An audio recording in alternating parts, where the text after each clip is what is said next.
Les dominants n'ont plus l'assise relative dont ils disposaient, ils sont insécurisés, et étant insécurisés, ils sont dans une forme de fuite en avant, de déni, donc ça va de pair avec le déni climatique, de déni de la vérité, de déni de l'autre. Il y a la folie propre de Macron, et puis il y a cette folie inhérente à un système capitaliste, d'une oligarchie qui s'est constituée et qui veut tout. On a la preuve irréfutable de la folie de Macron avant même qu'il soit élu. C'est en février 2017, donc c'est un meeting à Toulon. Et là, il va dire un truc insensé. Il va dire, parce que je veux être président, je vous aime et je vous ai compris. Non mais il faut quand même dire un truc pareil. À la rigueur, s'il avait dit « parce que je vous aime et je vous ai compris, je veux être président », on se dirait « il est totalement mégalo », mais il y a une forme de logique. Alors lui, il met en avant d'abord son vouloir être président, et c'est parce qu'il veut être président, donc c'est conditionnel, qu'il nous aime et qu'il nous a compris. Donc il parodie le général de Gaulle, enfin ça ressemble à rien, ça ressemble à rien.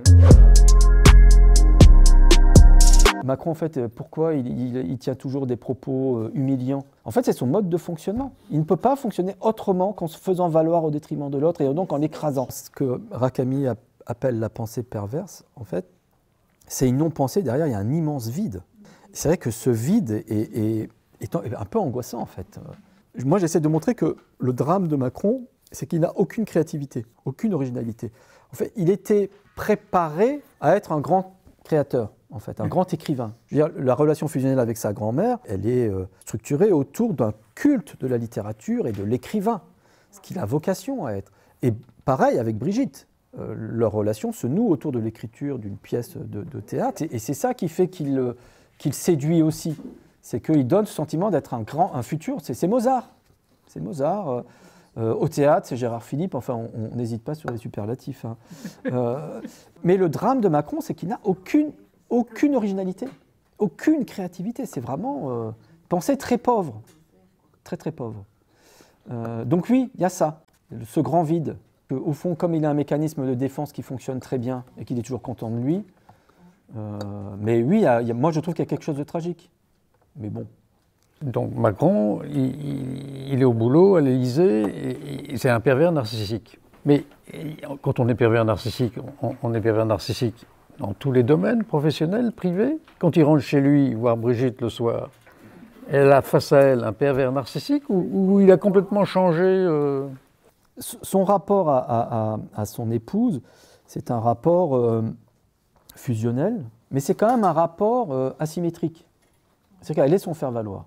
Elle a une fonction qui est de toujours valider ce qu'il dit, et lui donner l'assurance qu'il sait tout, qu'il n'a jamais tort et qu'il est tout-puissant. Voilà. Donc elle a cette fonction-là. Donc, si vous voulez, il est dans un rapport avec elle typique d'un rapport de violence symbolique où elle a totalement intégré l'idée qu'il lui est supérieur, que c'est un génie, que c'est Mozart, que c'est Gérard Philippe, que c'est qui vous voulez, Louis XIV, le général de Gaulle, Goethe et je ne sais pas qui d'autre, j'en passe et des meilleurs. J'exagère pas parce que c'est des noms qu'elle a cités. Hein.